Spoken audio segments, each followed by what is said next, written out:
Welcome to episode 12 of Geno's Guys. As always, I'm your host, Connor, joined by Matt and Andrew, and we are Geno's Guys. And this episode is one that we've all circled on our calendars that we were excited to do for quite a long time, probably since we started this show. The USC preview, the number 7 Trojans coming to Hartford to take on the number 4 Huskies Saturday night. It's going to be a great game. Before we talk about that one, there was another game we haven't talked about, a really impressive, historic game for the Huskies that win over Iowa State at Mohegan Sun on Tuesday, 101 to 68. Just complete domination from deep for the Huskies. 23s as a team set a new program record. I know we talked a lot about the 3-point struggles in that Notre Dame game and how it plagued the Huskies. For them to go like a week later, not even a week later, knock down 20 in a game, it's really, really impressive. And I want to open with the stat I just found. I know we were all astonished when I found this. I had to double check. Paige Bueckers, Ashlyn Shade, and Sarah Strong each had in this game versus Iowa State 25 plus points, 5 plus made threes, 50 plus percent from the field, and 50 plus percent from three. The only other trio in NBA, WNBA, or Division One, men or women, to do that in a regulation game this century. A couple of guys named Curry, Durant, and Thompson. They did it twice. So that's elite company. I know it's kind of weird to compare women's college basketball to the NBA, but it just goes to show how historic a shooting performance that was by those three and everyone else as well. Yeah, we knocked Iowa State right out of the top 25. Very surprising to me how easily we just kind of handled Iowa State and how, they didn't really give us any competition. Audi Crooks was Audi Crooks. She had 22 and 6, so sort of her regular self. But besides that, Sydney Harris was the only other scorer over double figures. So not only were we firing on all cylinders, but we held them to 68 points, which again, this defense is not one to take lightly. I feel like people are always talking about the firepower that we have on offense with Paige and Strong, and I mean even Shade last game. But this defense is looking like one of the better defenses in the whole country. So I mean, if we continue to play this level of defensive basketball, then I don't know who's going to stop us come March. Yeah, Iowa State was greeted rudely by a three-headed monster in this game. I mean, Sarah Strong is just, I feel like we've said this a million times on this podcast, but she's just looking like she's not a freshman. I don't care what age she is. She's not a freshman. She's so ridiculously skilled. And just Ashlyn Shade, I mean, if you're going to compare this, I mean, Ashlyn's Curry, Paige's Klay Thompson, and then Sarah Strong's Kevin Durant. So if you want to do those comparisons, I feel like that would be the best option. But yeah, just Iowa State had no chance, even after the first quarter, because Ashlyn was just hitting everything that she took. She actually finished with 7 threes, 7 for 10, which is just absurd. Um, and then Paige had 5 and Sarah had 5. And it's just unbelievable, just the way they play. If they probably would have won if just those three players were playing. Because Iowa State only scored 68 points. I'm not fantastic at math, but I'm pretty sure 27, 27, and 29 is higher than 68. But just all in all, just a fantastic win from this program in one of our second homes. Yeah, you expect Paige on any given night to be able to score 27. You expect at this point, I'd say it's not surprising that Sarah Strong can put up 29 in a game. But Ashlyn Shade, I know we've talked a lot about her on this podcast as a player that she can, if she gets hot from three, she can really light it up. But I don't think any of us really saw this coming. 7 of 10 from three, career high, 27 points, career high. I know I mentioned for my player to watch a few times, I feel like so far on this podcast, Ashlyn Shea was my player to watch. If she makes three or four threes, two or three threes, even this is a competitive game. I said that very often. I don't remember which one, but 7 threes is something that she hasn't done ever before. And she's probably not going to be in the starting lineup much longer, which is kind of crazy to say because AZ Fudd is coming back for this USC game. Geno said that there's a chance that she'll play. Not a guarantee, but there's a very solid chance. So I doubt that they take Caitlin Chen out because she didn't score the points, but she had a team high 8 assists in this one. You're not going to take her out for the first time this season.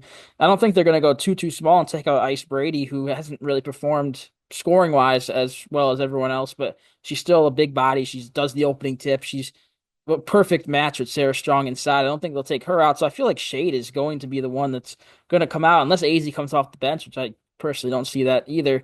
But I mean, if definitely made a case to stay in the starting lineup, making those 7 threes. But as a unit to go 20 of 34, I want to talk a little bit more about that because, like in that Notre Dame game when they couldn't buy a three, and Notre Dame shot, I think, like 10 of 17, 11 of 18, something like that. That was the reason they lost the game. this game we hit 20. They only hit 8 of 25, 34%.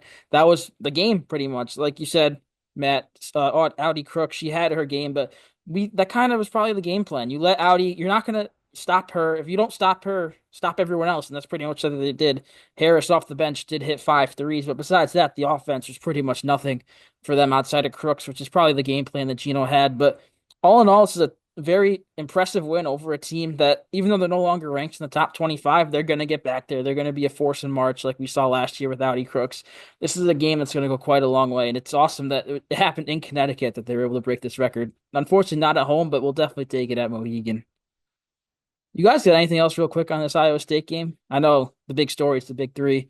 We'll just move right on because I know you all clicked on this video for that USC preview.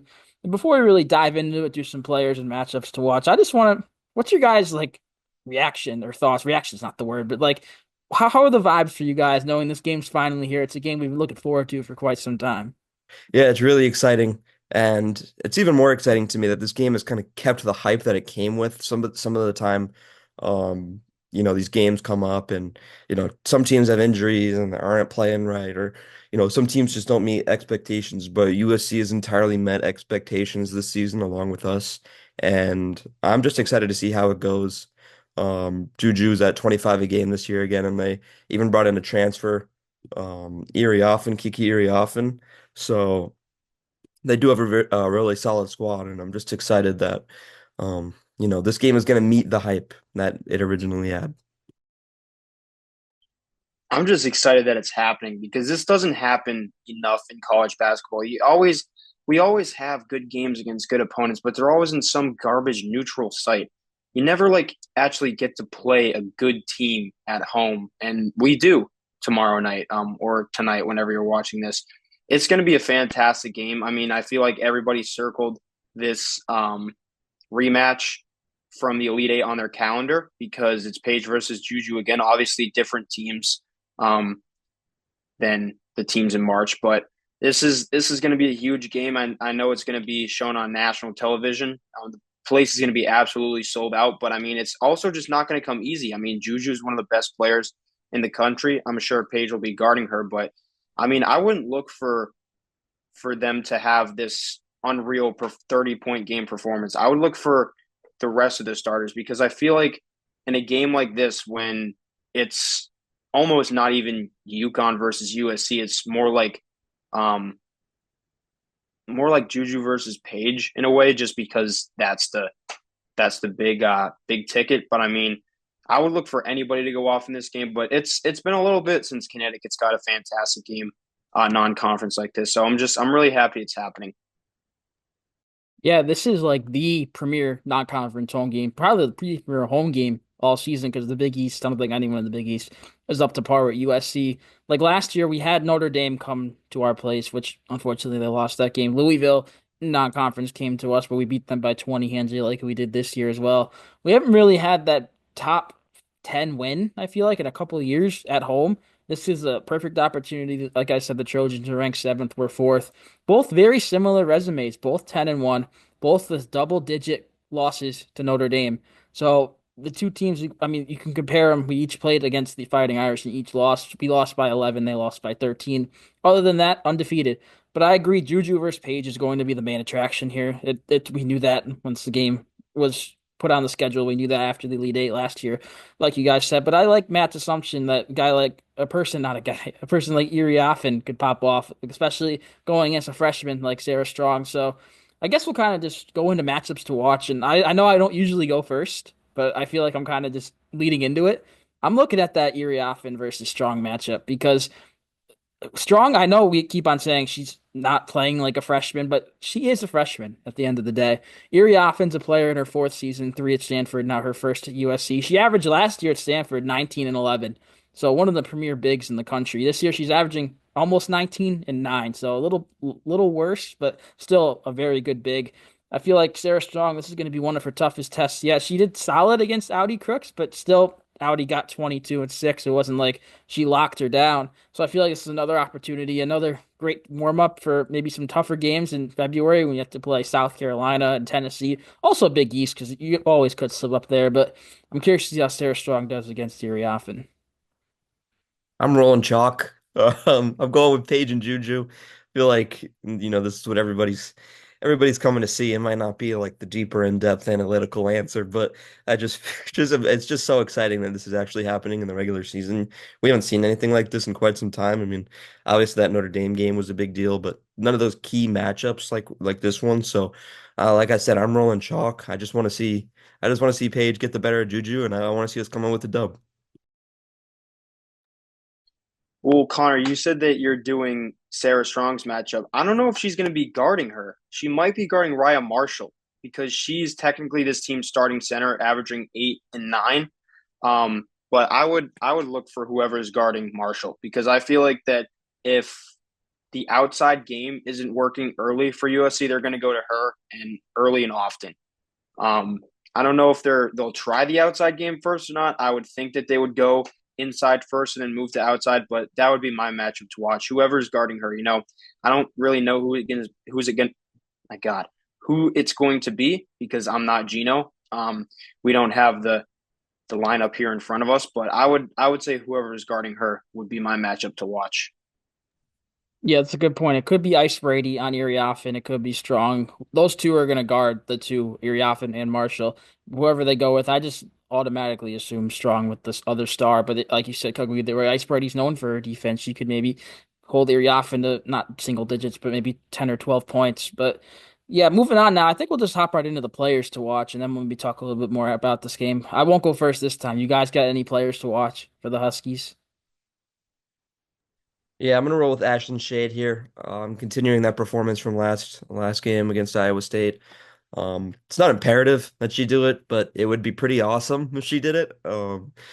7 to 10 from three. I mean, it's ridiculous, but I mean, nobody expects that. And with Fudd coming back, um, her spot, is up for grabs if she continues to play the way that she did. It's going to be impossible to take her out of the starting lineup. So I'm looking at Ashland Shade here, and I'm kind of looking at her to prove it, prove that is her ceiling and continue to play in that way. I'm gonna pick someone who's kind of fallen out of the spotlight a little bit since Sarah Strong got here. I'm gonna pick Ice Brady because she has had a couple of rough games in a row, and I think she's absolutely due for a bounce back game. And I think this could be the one. I wouldn't say she's been struggling, just hasn't been um, performing necessarily as everybody thought she was going to. Now, obviously, she's not really the star in that position anymore because of Sarah, but I'm going to pick her to have a bounce back game against the Trojans. And I'm going to roll with a bench player. I'm going to go KK Arnold because she may not impact the game scoring too much in this one, but I feel like Paige is most likely going to guard Juju, but that's not going to be for every possession. Paige is going to need a breather probably at some point for a few minutes.